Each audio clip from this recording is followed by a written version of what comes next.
tariff was his favourite word in the dictionary. He seems to be putting his action where his mouth was. Is it going to be great for America, or is it going to be chaos for America? I mean, this is not only chaos for America, it's chaos for the global supply chain. This has major implications, not just for the United States and the cost of our goods, which will undoubtedly go up. And it's not like it's about protecting American jobs or American companies, because he's done very little to support American workers, including, the PRO Act was something that he could have backed and didn't. But it's going to affect, like I said, the global supply chain.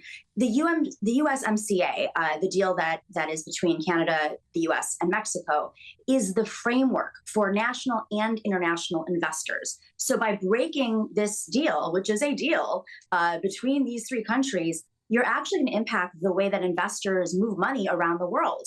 And if we thought inflation was bad right now, it is going to be so much better, because 40% of the goods that we take in our country, in the United States, come from China, Mexico, and Canada. It's going to be incredibly destabilizing. But isn't that the point?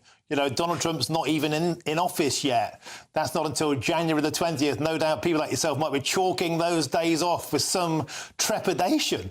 But the fact of the matter is he's not even in office yet, and he's making these big claims, and it's having a huge impact. Not all of it, I agree, necessarily good. Not if you're a European motor manufacturer. £9 billion has been wiped off their value today alone. Volvo, 2.3 billion quid down. Vauxhall, £2 billion down. But Donald Trump said he was going to do this.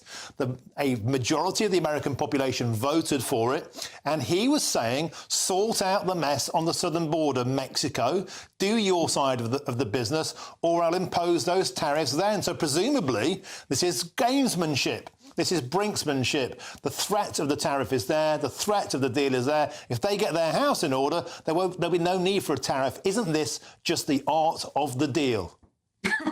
Well, I mean, he's notably not a very good deal maker. If you go back and look at his deals he made with whether it was banks and being in debt, or his casinos or other buildings that have essentially imploded, or Trump steak, or the sports teams, or of course the famous plane that he bought the back in the, I think it was like the 90s.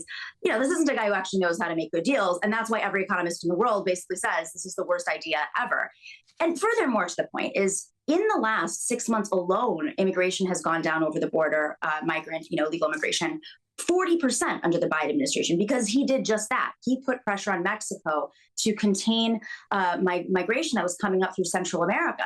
And, another side of this But the point is 40% from a massive, massive amount. I mean, we don't know how many people are in Britain illegally. It could be as many as 2 million.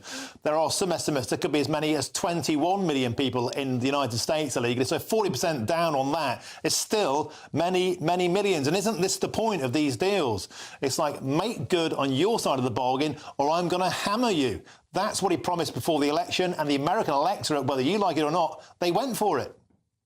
They went for something. I don't know if they necessarily were voting, collectively for Donald Trump because of immigration. I think maybe his most ardent supporters, sure, because instead of talking about the real solutions to the problems, going back to protecting our workers, he points at Mexico and says they're taking your jobs. Well, the reality is most people who are migrating across the border, if they're not only refugees, they're working the jobs that most people in America just don't want, and we know that. Also, they're contributing taxes. What happens, the same as in this country, Nomiki, is if you become dependent on an endless supply of undervalued, low-cost immigrant labour, then big business gets addicted to it, the middle class get addicted to it, and the consequence of that in Britain was the working class got shafted, and the same thing happened in America. Look at your automotive industries, look at truck drivers, forklift drivers, they've all been decimated. They want the borders controlled. These deals, these threats of tariffs is Trump's method of trying to get Mexico to pull their end of the weight. That's what he's doing. I think that's what he's claiming. But the reality is if he did care about American workers, he would not be doing things that affect American companies.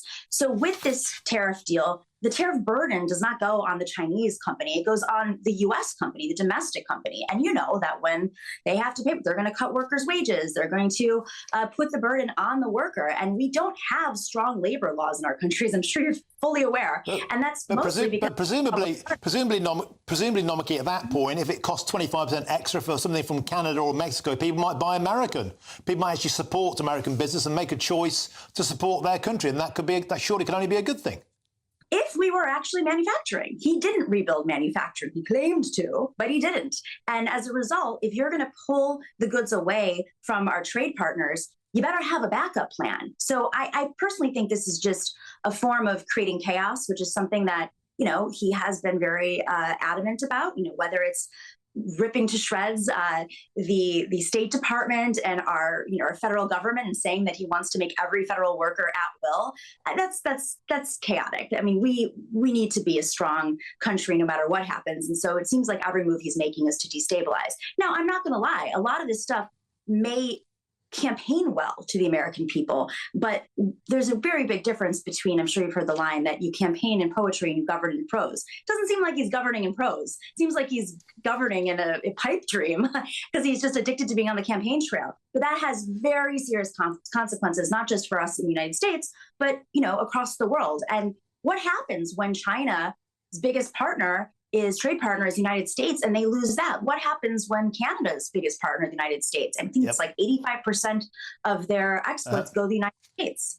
What happens to those countries? Okay, we have to leave it there. Poetic prose, poetically put. Thank you very much for joining us. That's Nomiki Konst. Great sport. Please come back on the show. I really, really enjoyed that. Thank you. Now, loads more still to go.